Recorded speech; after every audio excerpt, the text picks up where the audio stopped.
एक कहानी गुरुजी सुनाते हैं कभी कभी, वो बड़े सब लोगों के बड़े काम की है।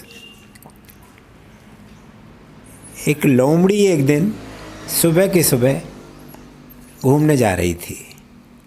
एक छोटा सा मांस का टुकड़ा उसको मिल गया था। उस मांस के टुकड़े को वो नदी के किनारे से गुजर रही थी। सोच रही थी किसी अच्छी सी जगह बैठ के मैं सुबह का नाश्ता करूँगी। उस नदी में बड़ी बड़ी मछलियाँ तैर रही थीं, उछल कूद रही थीं, अपना खेल रही थीं। उनको देखकर उसका मन ललचा गया। उसने सोचा ये मांस का टुकड़ा तो छोटा सा है, एक बड़ी मछली पकड़ लूँगी तो आज नाश्ता मेरा बहुत बढ़िया हो जाएगा।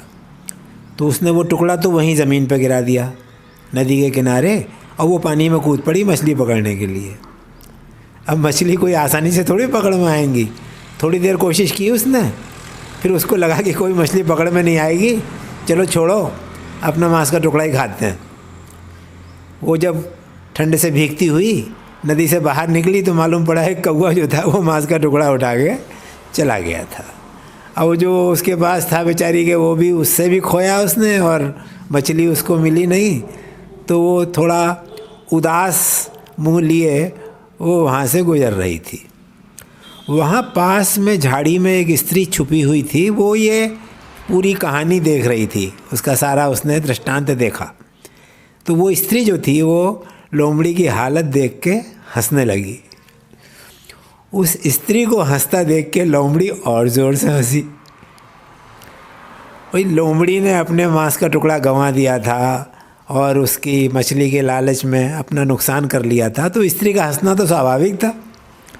मगर लोमड़ी क्यों हंसी? और वो स्त्री जो थी वो बिना वस्त्र के थी, निर्वस्त्र स्त्री जो थी वो झाड़ी में छुपी हंस रही थी, और उसको देख के लोमड़ी और हंसने लगी। तो वो लोमड़ी क्यों हंसी? स्त्री का हंसना तो समझ में आता है कि लोमड़ी की दुर्दशा देखकर वो स्त्री हंसी थी, लेकिन वो लोमड़ी क्यों हंसी स्त्री को देख के? दरअसल हुआ ये था कि वो स्त्री जो थी वो पास के गांव में रहती थी और अपने पति से उसकी नहीं बनती थी। उसने एक प्रेमी बना लिया था।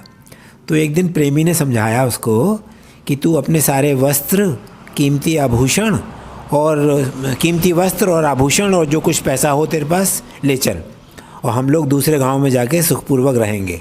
तेरा पति वैसे भी तेरी बनती नहीं है उससे।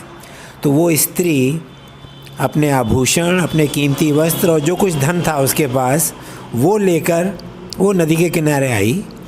तो उसके प्रेमी ने समझाया कि ऐसा करता हूँ, मैं पहले तैर के ये सारा सामान नदी के उस पार ले जाता हूँ, रख आता हूँ, और फिर वापस आके तुझे भी अपने साथ तैरा के ले जाऊँगा।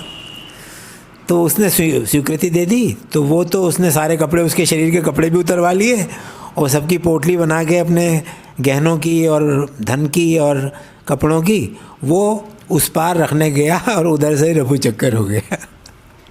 तो लोमड़ी ने कहा उस स्त्री से कि मेरा तो थोड़ा सा नुकसान हुआ है, एक मांस का टुकड़ा था उसका नुकसान हो गया मेरा।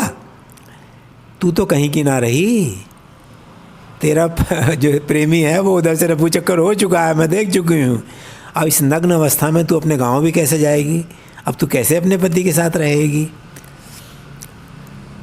ज़िंदगी में होता यह है कि जो भूल हमसे होती है, जो दोष हमारे भीतर होते हैं वो हम नहीं देखते हैं।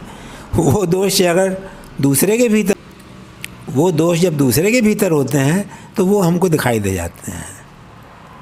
तो अपने आँख में बड़ा से भी कुछ पड़ा हो तो हमको नहीं दिखाई देता, दूसरी आँख में हल्का सा भी कुछ थोड़ा सा हो जाता है तो हमको दिखाई दे जाता है।